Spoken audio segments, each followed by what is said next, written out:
इन्हीं के कालखंड में महंगाई कहां से कहां पहुंची। एक तरफ जीडीपी का गिरना, दूसरी तरफ इन्फ्लेशन का बढ़ना। और जिस दिन मीडिया का मूड कर जाएगा, वो पुराने सारे उनके बाइक निकालने का दिखाएंगे।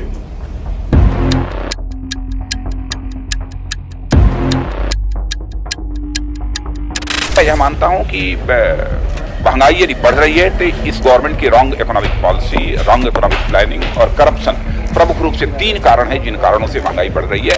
इतना बड़ा चुनाव हुआ, एक बार भी रूलिंग पार्टी के किसी व्यक्ति ने महंगाई पर बोला क्या? किसी इंटरव्यू वाले ने पूछा क्या महंगाई मुद्दा नहीं है क्या? भ्रष्टाचार मुद्दा है कि नहीं है? मैं हैरान हूं, मेरे देश का मीडिया को भी क्या हो गया है। कम से कम वो तो रूलिंग पार्टी को पूछना चाहिए। जो पेट्रोल की दरों में वृद्धि की है सरकार ने, उसका कोई आधार नहीं है।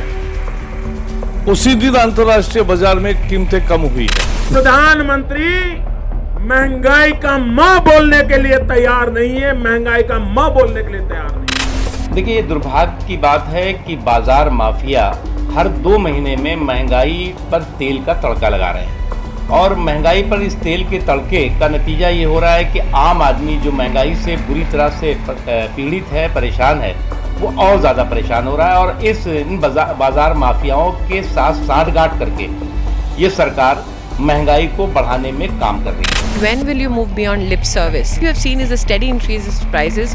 What you have seen is a steady increase in food inflation, and what you've seen is a steadfast, I feel that a steadfast notion on behalf of the government of India that we will make proclamations, but will not implement what we say. 2014 को देखिए, headline बनती थी महंगाई। आज महंगाई की चर्चा ही नहीं है कुछ और चुनाव में।